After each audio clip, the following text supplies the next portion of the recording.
আসসালামু আলাইকুম ভিউয়ার্স, সবাই কেমন আছেন? আশা করি যে যেখানে আছেন ভালো আছেন, সুস্থ আছেন এবং নিরাপদে আছেন।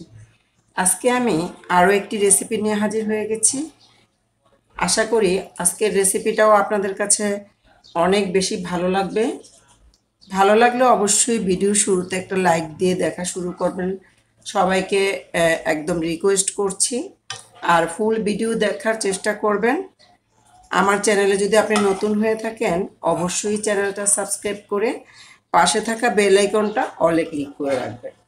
তো আমি মিষ্টি কুমড়া দিয়ে এই মজার একটি রেসিপি করেছি। এটা আমার অনেক অনেক বেশি পছন্দের একটা রেসিপি। খুবই সহজ এবং সিম্পল একটা রেসিপি আপনাদের সাথে আমি খুব সহজে তুলে ধরার চেষ্টা করেছি। আশা করি ভালো লাগবে। তো ভালো লাগলে তো অবশ্যই ভিডিওটা দেখতে হবে শুরু থেকে শেষ পর্যন্ত। তো চলুন ভিউয়ার্স, আমি কিভাবে রেসিপিটা করেছি আপনাদের সাথে শেয়ার করি। আমার সাথে থেকে ফুল ভিডিওটা দেখবেন, অবশ্যই ভালো লাগবে। তো চলুন কথা না বাড়িয়ে রান্নায় চলে যাই।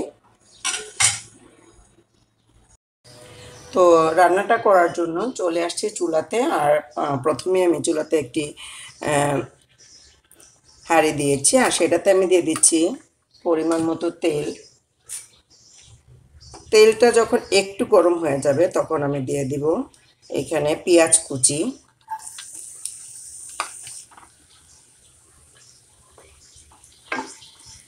এখন পেঁয়াজটাকে একটু ভেজে নিব, লাল করে নিব হালকা। পেঁয়াজটা যখন একটু নরম হয়ে আসবে তখন আমি দিয়ে দিচ্ছি এখানে স্বাদ মতো লবণ, আর দিয়ে দিচ্ছি এখানে 3টা কাঁচামরিচ একটু কেটে নিয়েছিলাম, সেই কাঁচামরিচ 3টা দিয়ে দিলাম। তো সেটাকেও একটু ভেজে নিব। তো পেঁয়াজ আর কাঁচামরিচ ভাজতে ভাজতে আমি সেই পুরনো কথাটা আবারও বলে দিচ্ছি। আমার চ্যানেলে যারা নতুন আছেন অবশ্যই আমার চ্যানেলটা সাবস্ক্রাইব করবেন, পাশে থাকা বেল আইকনটা অলে ক্লিক করে রাখবেন, আর আপনি অবশ্যই আমার ভিডিওটা লাইক দিয়ে দেখা শুরু করবেন, ফুল ভিডিও দেখার চেষ্টা করবেন। আর রেসিপিটা কেমন লেগেছে আমাকে কমেন্টসে জানাবেন। সাধারণ রেসিপি যদিও হয়ে থাকে, কিন্তু খেতে কিন্তু এই রেসিপিটা অসাধারণ। তো মিষ্টি কুমড়া বাজারে অনেক পাওয়া যায়, তো আমি কিন্তু মিষ্টি কুমড়া খুব বেশি পছন্দ করি। আমি মাঝে মাঝেই এইভাবে রান্না করি, তাই আপনাদের সাথে একটু শেয়ার করলাম। পেঁয়াজটা যখন একটু লালচে হয়ে আসবে তখন আমি এখানে দিয়ে দিচ্ছি চিংড়িগুলো। এখানে কেটে বেছে রাখা চিংড়ি মাছ আমি একদম ধুয়ে পরিষ্কার করে তারপরে দিয়ে দিয়েছি। এখন আমি দিয়ে দিব মরিচের গুঁড়ো। মরিচের গুঁড়োটা আসলে আপনারা আপনাদের ইচ্ছা মতো দিবেন। দিয়ে দিচ্ছি সামান্য একটু পানি।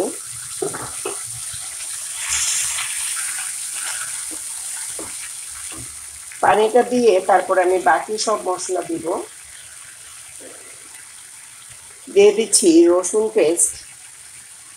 আপনারা এখানে ইচ্ছা করলে আদাটাও ব্যবহার করতে পারেন, আমি এখানে ব্যবহার করছি না, কারণ এটা যেহেতু চিংড়ি মাছ আছে, মিষ্টি কুমড়া আছে, আপনারা অবশ্যই আদা ব্যবহার করতে পারেন। দিয়ে দিলাম হলুদের গুঁড়ো, দিয়ে দিচ্ছি ধনিয়ার গুঁড়ো, দিয়ে এখন নেড়ে চেড়ে সুন্দর করে মশলাটাকে কষিয়ে নেব।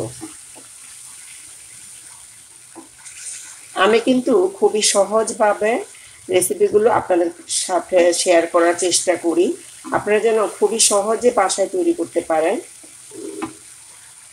খুব সুন্দর করে কষিয়ে নেব। আপনাদেরকে আরও একটা টিপস দেই, যখন আপনারা দেখবেন যে তেলের উপরে মশলাটা উঠে গেছে তখন আপনারা বুঝতে পারবেন যে মশলাটা কষানো হয়ে গেছে, কোনো স্মেল থাকবে না। এটা অবশ্যই আপনারা এটা খেয়াল করবেন। আর এখানে এখন দিয়ে দিচ্ছি কেটে রাখা মিষ্টি কুমড়াগুলো। তো মিষ্টি কুমড়াগুলো কিন্তু আমি ছোট ছোট করে একটু কেটেছি, খুব বেশি ছোট না আবার খুব বেশি বড় না, কারণ এটা যেহেতু চিংড়ি মাছ দিয়ে রান্না করব, তো আসলে মাছের সাথে মানানসই করেই তরকারিগুলো কাটতে হয়। এটা অনেকে জানে, আবার আমি দেখেছি অনেকেই বুঝে না, জানে না। কিন্তু আমরা যদি এটা বড় মাছ দিয়ে রান্না করতাম তাহলে অনেক আরও বেশি বড় করে কাটতাম। যেহেতু চিংড়ি মাছ দিয়ে রান্না করব সেহেতু একটু ছোটো ছোটো করে কেটেছি। তো একটু মশলার সাথে কষিয়ে নেব। চিংড়ি মাছের খুবই সুন্দর একটা স্মেল বের হয়েছে।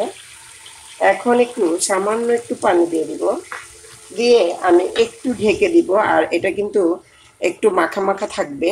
এখন আমি একটু ঢেকে দিব, একটু সিদ্ধ হওয়ার পরে আমি আপনাদের কাছে আবার দেখাবো। তো কিছুটা সেদ্ধ হওয়ার পরে আমি একটু নেড়ে চেড়ে দিব। আপনারা দেখেই বুঝতে পারছেন অনেকটা সেদ্ধ হয়ে গেছে। আর এটা কিন্তু একটু ভাঙা ভাঙা, একটু মাখা মাখা থাকবে। আর এটা যদি অনেক লাল হতো মিষ্টি কুমড়াটা, তাহলে আরও বেশি মজা লাগতো। আমি আসলে লালটাই খুব পছন্দ করি, কিন্তু যেটা ছিল আমার কাছে সেটা দিয়ে আমি রেসিপিটা শেয়ার করতেছি। কিন্তু মিষ্টি কুমড়াটা কিন্তু মিষ্টি আছে, খুব খারাপ না। তো আবারও ঢেকে রান্না করব। ঢেকে রান্না করার আগে আবার একটু পানি দিয়ে দিব। যে পরিমাণ আমি এটা মাখা মাখা রাখবো সেই পরিমাণ একটু পানি দিয়ে দিচ্ছি। এটাতে আমার হয়ে যাবে। একটু অল্প আছে আমি এটাকে রান্না করব। তো রান্নাটা মোটামুটি একদম শেষের দিকে। এখন আমি একটু নেড়ে আপনাদেরকে দেখিয়ে দিচ্ছি কেমন হয়েছে। একদম কিন্তু খুব বেশি গলে যায়নি, আবার খুব বেশি আস্তও না, এরকমই থাকবে। আর মিষ্টি কুমড়াগুলো কিন্তু সেদ্ধ হয়ে গেছে, যে আপনাদেরকে দেখিয়ে দিচ্ছি। এই যে একদমই সেদ্ধ হয়ে গেছে। আমি এর থেকে বেশি মানে নরম করব না। এখন আমি দিয়ে দিচ্ছি ফ্রোজেন করা কিছু ধনেপাতা। আপনারা ইচ্ছা করলে বাজারের থেকে ফ্রেশ ধনেপাতাটাও সাথে দিয়ে দিতে পারেন, খুবই টেস্টি হয় আর খুবই সুন্দর একটা ফ্লেভার আসে। আর মাখা মাখাটা কিন্তু এরকমই হবে, এর থেকে বেশি শুকনোটা কিন্তু একদমই ভালো লাগবে না। আর লবণটা অবশ্যই আপনারা দেখে নেবেন। তো একদম কমপ্লিট আমার রেসিপিটা। আমি এখন নামিয়ে পরিবেশন পাত্রে নিয়ে আপনাদেরকে দেখাচ্ছি কেমন হয়েছে মিষ্টি কুমড়া দিয়ে রেসিপিটা। তো তৈরি হয়ে গেল খুবই মজাদার এবং সিম্পল একটা রেসিপি, কিন্তু খেতে কিন্তু অসাধারণ। আপনারা দেখেই বুঝতে পারছেন রেসিপিটা কেমন হয়েছে। তো অবশ্যই আপনারাও ট্রাই করবেন, আমাকে কমেন্টসে জানাবেন কেমন হয়েছে রেসিপিটা। আমার সাথে থাকবেন সব সময়, আমিও আপনাদের সাথে আছি ইনশাল্লাহ।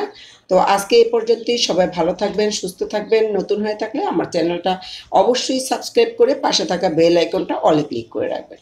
তো নেক্সট রেসিপি দেখার অপেক্ষায় থাকবেন ইনশাল্লাহ। চলে আসবো, আপনাদের সাথে শেয়ার করব। আজকের মতো এই পর্যন্তই। আল্লাহ।